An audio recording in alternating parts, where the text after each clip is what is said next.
Hey guys, അൽബുലൈഹി എന്ന ഈ ആൾ എല്ലാ പ്ലെയേഴ്സിനെയും ഉന്തുകയും തെറി പറയുകയൊക്കെ ചെയ്യുന്നുണ്ട്. ഇങ്ങനെ ഉന്തി ആ പ്ലെയറിനെ തളർത്താൻ വേണ്ടിയാണ് അൽബുലൈഹി എന്ന പ്ലെയർ ഇങ്ങനെ ചെയ്യുന്നത്. അൽബുലൈഹി മെസ്സിയോടും ഇത് ചെയ്തു. ഈ പ്രവൃത്തി അൽബുലൈഹി സണ്ണിനോടും ചെയ്തിട്ടുണ്ട്.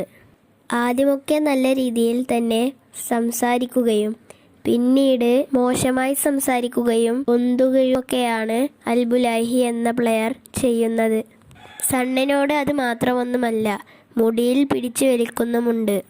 ഇങ്ങനെയൊക്കെ ചെയ്താൽ എല്ലാ പ്ലെയറും തളരുമെന്നാണ് അൽബുലൈഹി കരുതിയിരിക്കുന്നത്.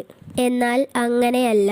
ഇതിലൊന്നും തളരാതെ മുന്നേറുന്ന ഒരു പ്ലെയർ ഉണ്ട്. അത് മറ്റാരുമല്ല, സാക്ഷാൽ ക്രിസ്ത്യാനോ റൊണാൾഡോ.